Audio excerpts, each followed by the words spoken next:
২০২৪ সালে স্বৈরাচারী সরকার পতনের পর আবারও আগের উদ্যমে মাথা তুলে দাঁড়িয়েছে বিএনপি। সারা দেশ জুড়ে প্রার্থী বাছাইয়ের কাজ করছে দলটি। অন্য কোনো দলের সাথে নির্বাচনী জোটে যাওয়া এখনও আলোচনার মাঝেই সীমাবদ্ধ। এককভাবে নির্বাচন করার লক্ষ্য নিয়েই আগাচ্ছে বিএনপি। ৩০০টি আসনে ব্যাপক জনসমর্থন থাকলেও বাংলাদেশের উত্তরাঞ্চলের জেলাগুলো যেন সবসময়ই আলাদা শক্তির জায়গা থাকে বিএনপির জন্য। কেন উত্তরাঞ্চলে অপ্রতিরোধ্য বিএনপি? বিএনপির শক্ত ঘাঁটি হিসাবে দেশের যেসব জেলা পরিচিত তার বেশিরভাগই উত্তরবঙ্গ। শেখ মুজিবুর রহমানের জন্মস্থান গোপালগঞ্জকে যেমন আওয়ামী লীগের পিতৃস্থান বলা হতো, ঠিক তেমনি উত্তরবঙ্গকে বলা হতে পারে বিএনপির পিতৃস্থান, যার প্রতিফলন দেখা যায় প্রতিবার জাতীয় নির্বাচনেই। ২০১৮ সালে আওয়ামী লীগের সাজানো ভোটবিহীন একাদশ জাতীয় সংসদ নির্বাচনে বিএনপি সারা দেশে যে ৫টি আসন পেয়েছে তার সবকটি উত্তরাঞ্চলে। যদিও উত্তরাঞ্চলের প্রতিটি আসনে উপজেলা পর্যায়ের প্রায় সব নেতাকেই জেলে আটকে রাখা হয়েছিল সে সময়।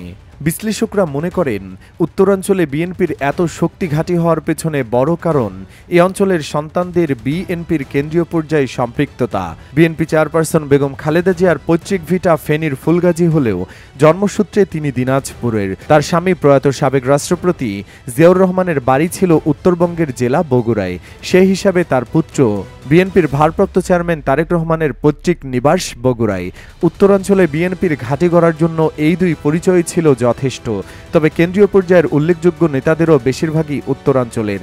বিএনপির হাল ধরার ক্ষেত্রে খালেদা জিয়া ও তারেক রহমানের পরেই যার নাম আসে তিনি হলেন বিএনপি মহাসচিব মির্জা ফখরুল ইসলাম আলমগীর। কাকতালীয় হলেও তার বাড়ি উত্তরবঙ্গের জেলা ঠাকুরগাঁয়ে। আর সিনিয়র যুগ্ম মহাসচিব রুহুল কবির রিজভী কুড়িগ্রামের লোক। এছাড়াও যুগ্ম মহাসচিব ও সাংগঠনিক সম্পাদক পদে মনোনীত আরও ৪ নেতা উত্তরবঙ্গের জেলা চাঁপাইনবাবগঞ্জ, রংপুর, নাটোর ও লালমনিরহাটের লোক, যাদের হাত ধরে উত্তরবঙ্গে অপ্রতিরোধ্য হয়ে উঠেছে বিএনপি। নির্বাচনী তফসিল ঘোষণার আগেই উত্তরাঞ্চলে বেশ জোরেশোরেই চলছে বিএনপির প্রচারণা। তবে বিএনপির স্থায়ী কমিটির সদস্য ডক্টর খন্দকার মোশাররফ হোসেন বলেন, বিএনপির রাজনীতিতে কোনো আঞ্চলিক ইজম নেই।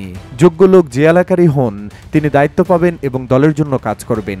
নেতৃত্ব বন্টনের ক্ষেত্রে বিশেষ কোনো অঞ্চল বা এলাকাকে প্রাধান্য দেওয়া হয় না। যেটা হয়েছে সেটা কাকতালীয়।